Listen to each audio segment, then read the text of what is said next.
I was talking to a friend who works at the IRS, and he told me a story that perfectly captures the strange crossroads we've reached. Oh, yeah.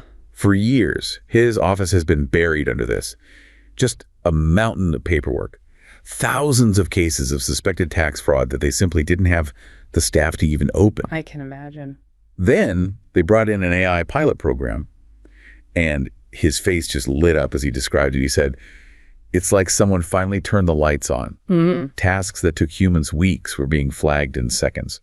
He was totally convinced this was the silver bullet, the tool that would finally make the system fair by catching the big fish who had been slipping through the net for decades. The classic promise of AI. Exactly.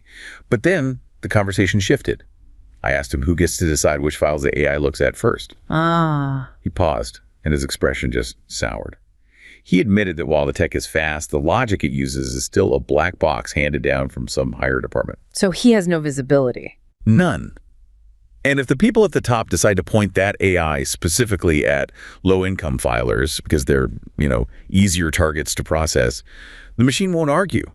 It will just ruin lives at a speed no human bureaucrat ever could. Wow. That moment of realization, from this giddy excitement about efficiency to a sudden chilling uncertainty about control, that's exactly where we are as a society. It really is. We keep talking about AI as if it's this sentient, inevitable force that will either save democracy or destroy it. But as the cartographer Bruce Schneier recently pointed out to me, that's just the wrong way to look at it. I agree completely. AI isn't the driver of the car. It's an amplifier for whoever is holding the steering wheel. It can be the tool that finally makes the government responsive to your needs.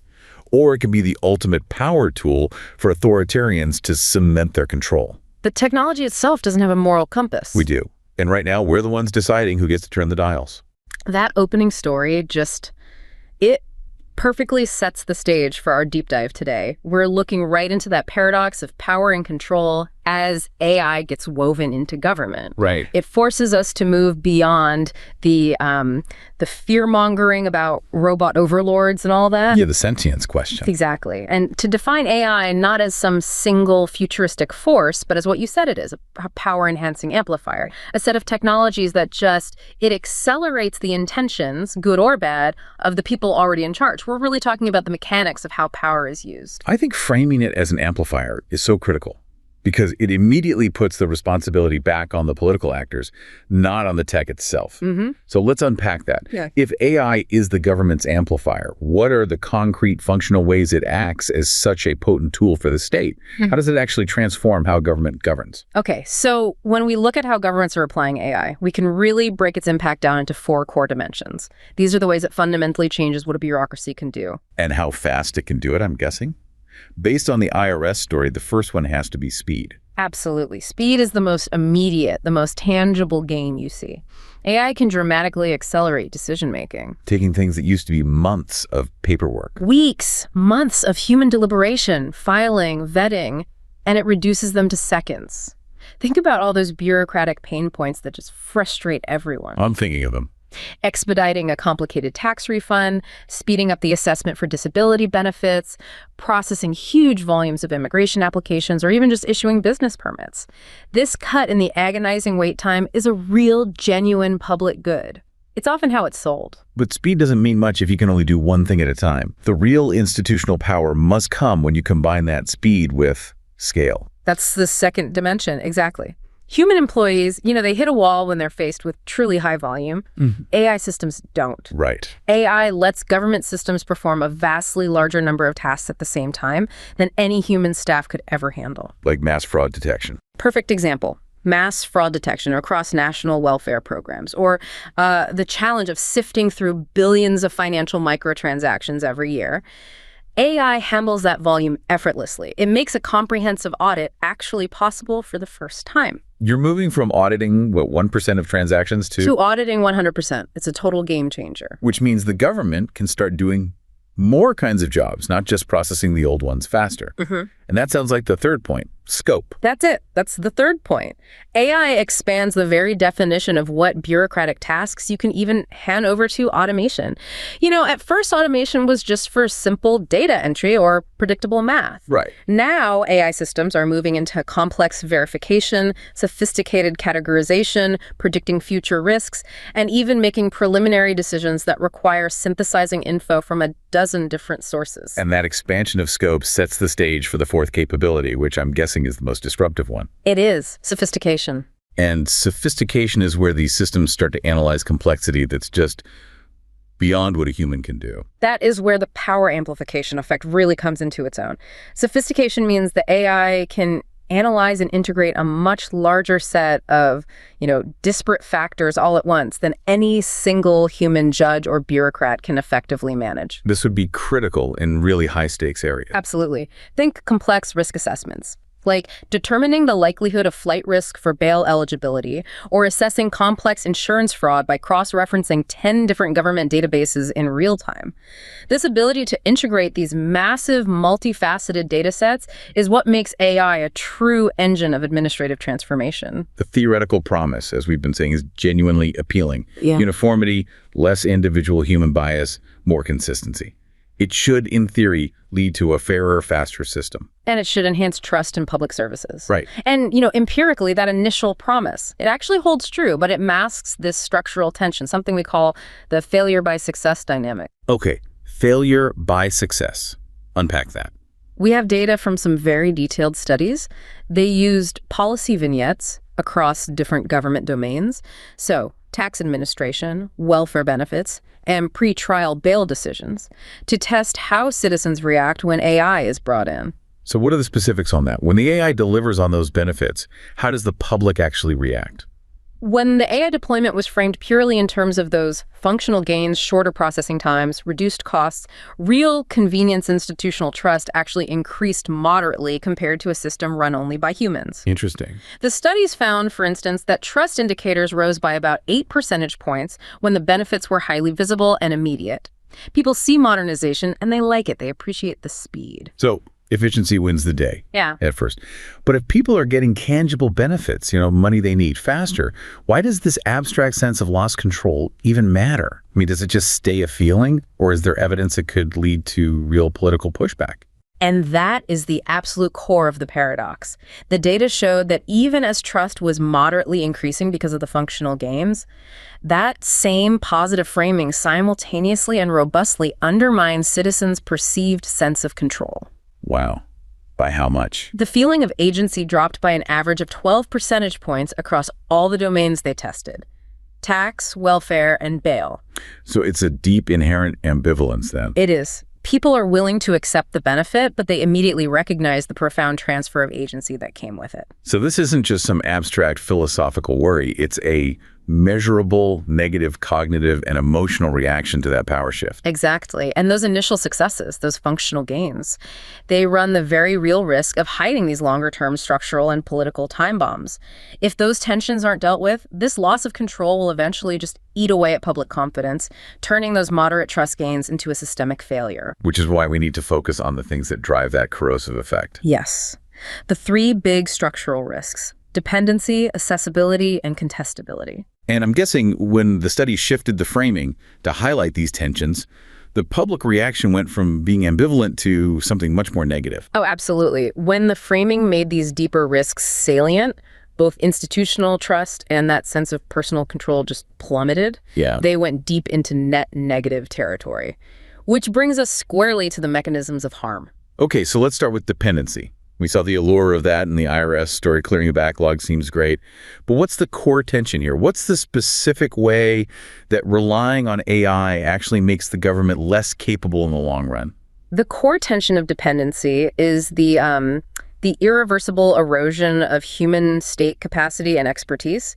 The mechanism is mostly economic. Of course. When AI is introduced, governments inevitably seize the opportunity to lay off human staff as a major cost-saving measure, or they just stop hiring new talented people. And then the remaining human specialists, the experienced civil servants, they lose the expertise they need to provide any kind of critical oversight. Precisely. They lose the daily exposure to the messy data, the complex edge cases that you need to critically review or diagnose systematic errors within these complex AI systems. So if the system starts failing in a subtle way, say systematically underserving a certain community, there are no remaining human experts with the independent knowledge to spot it, let alone fix it.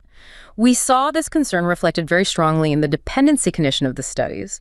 Respondents believed the government literally could no longer function effectively without the AI systems, and that led to a sharp drop in trust. This reminds me of that story about the senior policy advisor in London, whose department integrated that automated bureaucratic oversight system. I think it was called Aegis 7. Yes. He had this big idea that the best and brightest should lead, but the AI just completely changed what best even meant. That's a perfect illustration of the systemic risk here. You have AI-driven automation just accelerating the collapse of meritocratic standards.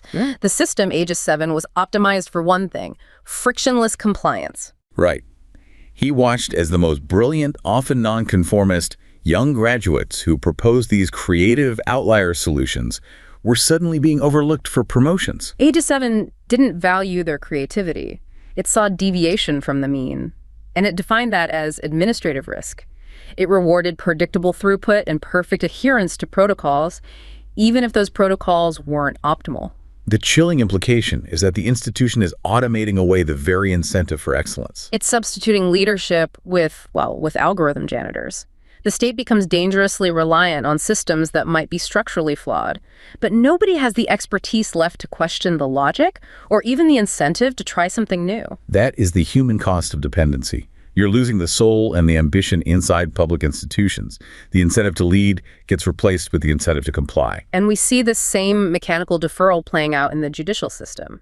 You have AI-driven systems generating risk scores for defendants in bail hearings. And what starts as a helpful tool for a judge. Right. Offering quick, consistent data, it slowly transforms into the de facto decision maker. Because the judge is pressed for time, they're relying on the supposed objectivity of the score, and they just start rubber stamping the recommendation. They defer excessively to what the AI says. New judges might get minimal training on how to independently evaluate nuanced flight risk. Instead, they learn how to interpret and justify the AI outputs. So this dependency erodes critical human judgment in these really nuanced legal cases. Yeah. The entire judicial system becomes vulnerable to the system's flaws or biases from old, imperfect data. And the focus shifts from a critical human assessment of an individual's circumstances to an uncritical acceptance of a statistical projection. That vulnerability leads us straight to the second major tension: accessibility, the classic black box problem. The AI gives you an answer: high risk, low fraud, pass, fail, but you have no idea why. And the core tension of accessibility is that pervasive lack of transparency. The mechanism behind this opacity is often strategic, and it involves huge amounts of capital. System manufacturers frequently refuse to disclose their training data, or the internal weights, or the proprietary decision criteria. Citing trade secrets? Citing trade secrets, intellectual property, or even security concerns. Which means that the real mechanisms of administrative power are shielded from public view, and they get consolidated in the hands of this tiny technical elite. And the consequence is an institutional crisis. It consolidates technocratic control. When the AI is opaque, critics can raise accusations of systemic bias.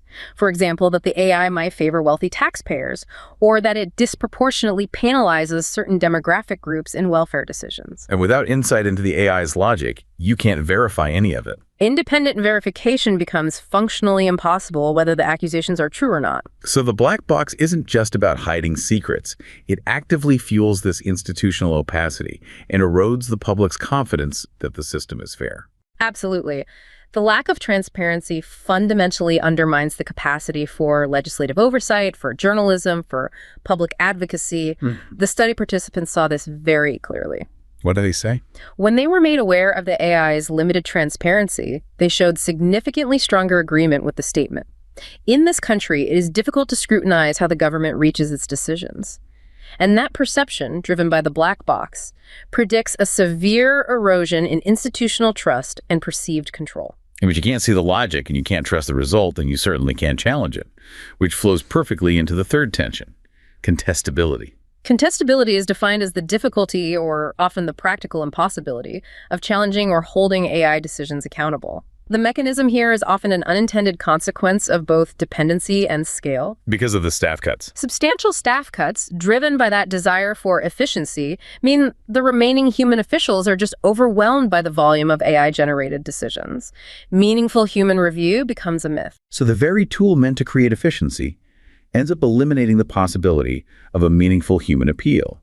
Due process becomes just another bureaucratic barrier. Exactly. I mean, think about the consequence in welfare or tax administration. If a citizen gets an incorrect benefit denial and error generated by the AI's flawed logic, maybe from some unusual data input challenging, it means navigating these complex, lengthy, resource-intensive AI-based appeals processes. Processes that require technical knowledge the average person just doesn't have. Right. The vignette analysis in the study really highlighted how frustrating this is. It showed that a human review is often only available in a second instance, like if you file a formal, protracted lawsuit, which is expensive and takes forever. And for people relying on timely welfare benefits or facing a huge tax bill, that's just not an option. So the correction of errors becomes infrequent. The system that was intended to streamline bureaucracy turns into this dense, unchallengeable wall. It limits any meaningful recourse and reinforces that sense that the individual is powerless against this abstract, anonymous state. The corrosive effects of these three tensions, dependency, accessibility, and contestability, are clearly substantial. The data show that when these risks were made clear, the perceived loss of control just shoots up. Way beyond the scale midpoint. And it leads to widespread public demand to just retract the technology from government entirely. The data is unambiguous. While we want the speed and efficiency of AI, we overwhelmingly reject its use if it comes at the cost of democratic transparency, human oversight, and the right to appeal. And this transition in our conversation really takes us beyond just administration and into the broader philosophical and political implications of AI. I think this is where AI becomes the ultimate tool of the managerial state. We need to connect how this provides unprecedented leverage for administrative power, linking it to the concepts of the managerial state and maybe the even more potent modern idea of the therapeutic state. The managerial state relies on the idea that governance is best handled by specialized bureaucratic elites who prioritize technical administration over political accountability. AI is the tool that makes that ideology fully feasible. It's the ideal instrument for maximizing administrative performance. But the concept that truly captures the intimate, pervasive nature of contemporary control is the therapeutic state. The idea, as I understand it from thinkers like Thomas Saz, is that the old nanny state, which was punitive and obvious, has been replaced by something arguably more insidious because it operates under the guise of benevolence. The therapeutic state it's touchy-feely, supportive, and it uses the language of care and wellness, yet it is profoundly authoritarian. Saz described it as a system where disapproved actions, thoughts, and emotions are redefined as sick or deviant. And they require a cure. They require a cure through these seemingly benign pseudo-medical interventions. So instead of saying you are a bad person and must be punished, state says you are operating suboptimally and you must be fixed for the good of society. It turns moral disputes into medical diagnoses. Everything human falls under this therapeutic gaze. From drug use and obesity to unconventional religious beliefs or parenting styles, all of it is now treated as falling under the province of health and medicine, requiring optimization by certified experts. And Saz saw psychiatry as the ultimate example of this, where moral debates get turned into medical diagnoses that justify involuntary state intervention. And the AI layer simply amplifies this therapeutic control by making it instant, scalable, granular, and pervasive across the entire population, monitoring compliance constantly. The intimacy of that surveillance just accelerates the authoritarian creep. It makes me think of that story of Lolan in Stockholm, whose home was equipped with a government-subsidized AI wellness monitor. It was designed to support optimal family outcomes. The intention sounds helpful. Seemingly helpful, right? Maximize the child's development and happiness. But the state's support quickly became surveillance. It dissolves the organic authority of the parent. Exactly.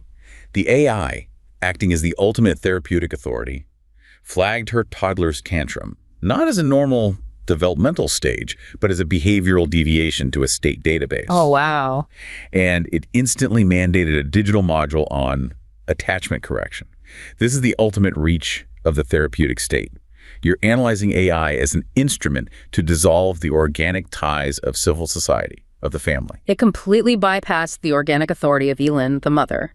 It replaced her judgment and her discretion with an impersonal, digital mandate that operated under the banner of maximizing wellness. And this displacement has profound, documented psychological consequences. I know Christopher Lasch wrote about this, about the pressures of bureaucracy on the family. He had a psychoanalytic insight into why this displacement is so damaging. What was his argument? He argued that the traditional family, for all its faults, localized love and discipline and authority in the immediate parents, so the child could eventually resolve their ambivalence toward those human authority figures and achieve emotional independence. Which is necessary for democratic maturity. Right. But when ultimate authority is displaced from immediate adult humans to these abstract, far-removed entities, like an impersonal digital bureaucracy or an AI mandate, those archaic fantasies persist. The child's ambivalence has no human focus, so can't be put to rest.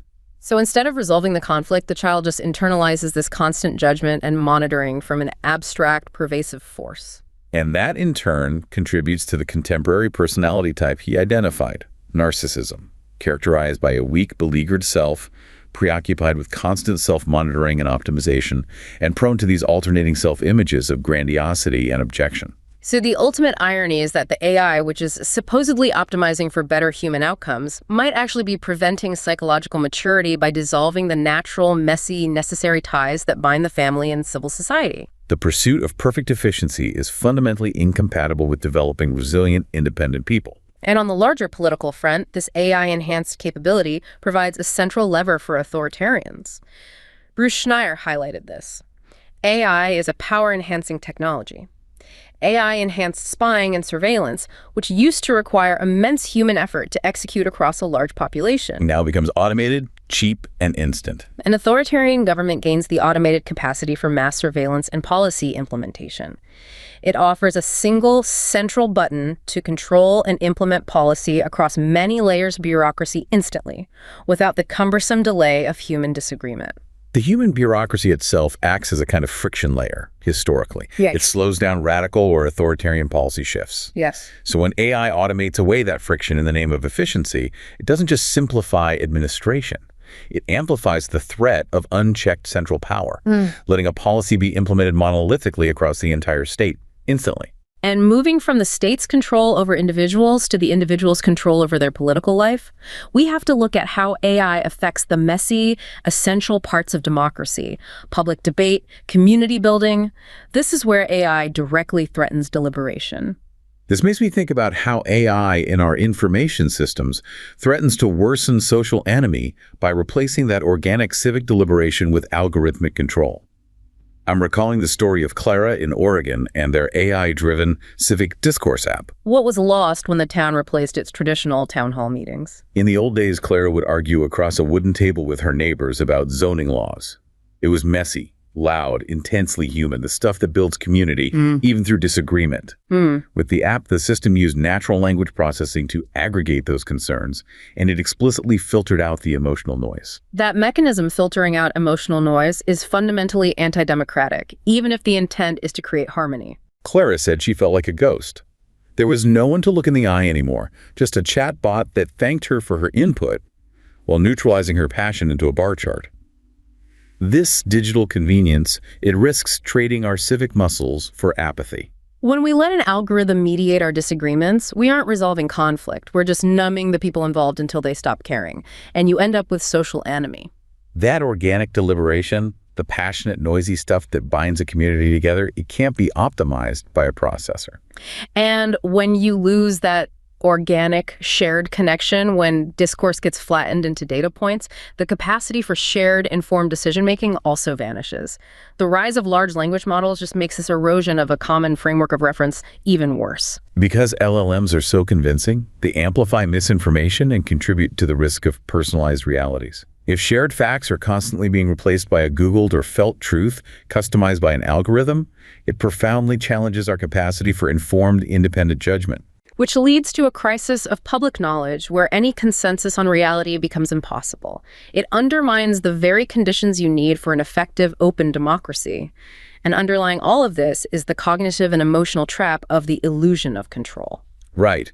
We use these incredibly sophisticated tools to try and conquer uncertainty, yet they simultaneously reduce our agency. And this ties back to our vulnerability to anthropomorphism, our innate tendency to see these AI systems as more human-like than they actually are. Especially when generative AI successfully mimics human language. We start attributing intention and agency to a mathematical model. We mistakenly attribute human consciousness to a system designed purely for statistical prediction. We leverage AI to increase our control over the future, but the power AI has, its performativity, reduces our human agency over that future. We collude with the machine by handing over our intimate data for convenience, even though we know the algorithms are designed to boost engagement and keep us predictable. The question of who has power over whom becomes dangerously confused. The philosophical implication here is just. It's enormous. It sounds less like a modern technical problem and more like a return to an older, deterministic mindset. It forces us to reflect on the nature of authority. Historically, the modern world relied on objective reality and science to govern. Our ancestors, though, they lived in an enchanted universe, surrounded by metapersons, spiritual beings, gods that were believed to determine human fate. They transferred agency to these non-human entities, and they negotiated their fate through rituals. It was a deterministic worldview where human destiny was already set by higher powers. And now we've created our own digital, others complex AI systems that we built but don't fully understand. We're transferring agency to these non-human entities when we start to believe that everything a predictive algorithm tells us must come true, whether it's our credit score or our political risk profile. It risks a psychological return to a deterministic worldview where our destiny is preset by this higher technological power that just demands frictionless compliance. So the challenge then is finding new ways to coexist with these digital others without succumbing to the illusion that they're autonomously in control or that they're fully human. The power belongs to the user, the person turning the dial. Absolutely. So this entire deep dive has shown us that AI is a tool, not a destiny. The path forward has to be about reclaiming the steering wheel. It's about shifting from technological determinism to intentional governance.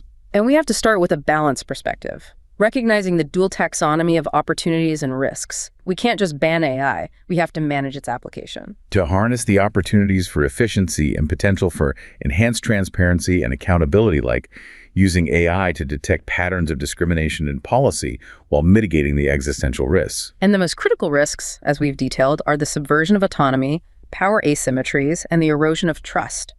To mitigate these, established frameworks, like the EU's trustworthy AI requirements, offer some guidance. Our analysis shows that two of those requirements are the most essential levers for mitigation because they address the root causes of opacity and control: transparency and societal and environmental well-being. So how do we translate that preference for transparency and human agency into practical mitigation strategies that prevent the slide toward dependency and the black box problem? First, we need mandated structural oversight that ensures human expertise is not eroded and that human decision-making remains central. This means preventing the complete irreversible delegation of control to machines. Human decision makers must still review enough cases manually to maintain their own domain knowledge. If the AI flags a tax return for audit, a human expert must review that flag and the underlying logic. The human has to be the final authority, not just an algorithm janitor. Right. And second, accountability measures are non-negotiable. This means external auditing of AI systems by independent bodies, certification that they meet trustworthy requirements, and crucially, enforcing open policies on access, source code, and hardware when government systems are involved. These measures directly combat the opacity of accessibility. They make the machine's inner workings understandable to external review. Exactly. When it comes to regulation, we constantly hear that trying to regulate technical specifications, the so-called entity-based approach, is doomed because the technology just moves too fast. And that narrative often serves to excuse regulatory inaction. The most effective path forward lies in activity-based regulation. Meaning? We must clearly define what activities are allowed or prohibited, regardless of the underlying tech specs, how many parameters the AI has, or what kind of neural network it uses. So you define the behavior, not the technology.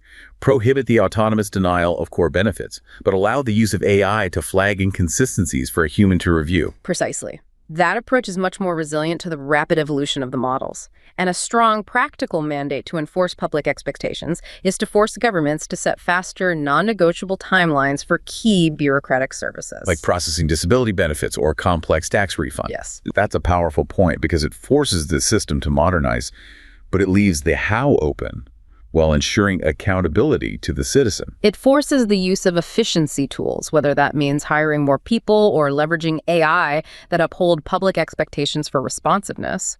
We demand results and speed, and the government must find the means, technological or human, to meet them while maintaining transparency and contestability.